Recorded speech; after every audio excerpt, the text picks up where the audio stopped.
Hi hello నమస్తే welcome to my channel. ఈ channel కొత్తగా చూస్తున్నట్టయితే ముందుగా సబ్స్క్రైబ్ చేసుకోండి. అలాగే నేను చెప్పే వీడియో నచ్చితే మాత్రం అందరికీ షేర్ చేయండి భయ్య. అయితే ఈరోజు మన టాపిక్ వచ్చేసి మన గమ్ గమ్ గణేష యూఎస్ఏ రివ్యూ అయితే చెప్పబోతున్నాను భయ్య. నిజానికి ఈ సినిమా ఒక రేంజ్లో ఉంది కామెడీతో. అంటే నేను మామూలుగా కొన్ని సినిమాల గురించి మనం చెప్పుకుంటాము. అంటే కొన్ని ప్లస్ ఎందుకు అవుతాయి అంటే కామెడీ వల్ల కావచ్చు, పాటల వల్ల కావచ్చు, అందులో ఉండే బ్యాక్గ్రౌండ్ మ్యూజిక్ వల్ల కావచ్చు, ఇలా మనం చెప్పుకుంటాము. అయితే ఈ సినిమా ప్లస్ ఏంటి అంటే ఓన్లీ వన్ రీజన్ కామెడీ భయ్య. అయితే ఆ కామెడీకి తగ్గట్లే యాక్టర్స్ని అయితే తీసుకున్నారు భయ్య.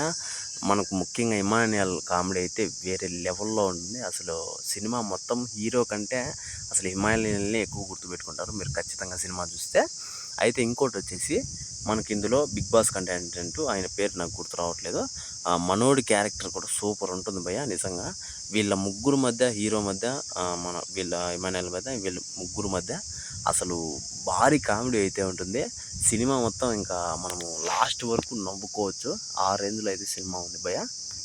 అంటే ఇక్కడ మీకు డౌట్ రావచ్చు, అంటే కామెడీనే ఉందా స్టోరీ లేదా అని చెప్పేసి. అలా ఏం లేదు భయ్య, స్టోరీ కూడా ఉంది. వీళ్ళ అసలు ఆ స్టోరీయే మీకు ఒక ట్విస్ట్లా పోతుంది భయ్య. అంత రేంజ్లో అయితే మీకు ఉంటుంది ఆ స్టోరీ. ఇంక ఈ సినిమా బ్యాక్గ్రౌండ్ మ్యూజిక్ గురించి అయితే మాట్లాడుకున్నాం భయ్య. నిజానికి వీళ్ళు వేసే పంచులు కావచ్చు, వీళ్ళు వేసే చిన్న చిన్న కామెడీ టైమింగ్స్ కావచ్చు, ఈ టైమింగ్ తగ్గట్లు బ్యాక్గ్రౌండ్ మ్యూజిక్ అయితే కొట్టడం అయితే జరిగింది. అలాగే ఇంకోటి వచ్చేసి ఈ సినిమాలో పాటల గురించి అయితే చెప్పుకోవాలి భయ్య. ఒక సాంగ్ అయితే నాకు చాలా బాగా నచ్చింది, అసలు మామూలుగా లేదు. హీరోకి హీరోయిన్కి మధ్య కెమిస్ట్రీ అయితే ఇంకా వేరే లెవెల్లో అయితే ఉంటుంది భయ్య. అంటే చిన్న చిన్న మూమెంట్స్ని భలే చూపిస్తారు వీళ్ళిద్దరూ, ఎక్సలెంట్గా ఉంది.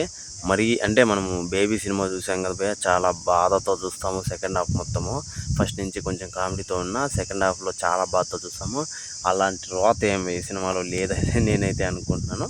చాలా అంటే వాళ్ళిద్దరి మధ్య కెమిస్ట్రీ కానీ సూపర్గా చూపించారు. అయితే ఈ సినిమాకి గాను మనకు 10కి అయితే 8 రేటింగ్ అయితే ఇస్తాను భయ్య.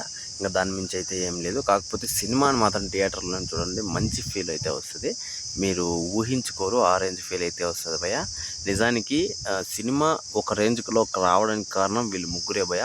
హీరో, ఇమాన్యుయల్, మన బిగ్ బాస్ కంటెంటెంట్స్, వీళ్ళ ముగ్గురితోనే సినిమా ఒక రేంజ్లోకి అయితే పోతుంది. నిజంగా సూపర్ ఉంది భయ్య సినిమా, మాత్రము మిస్ అవ్వకుండా చూడండి.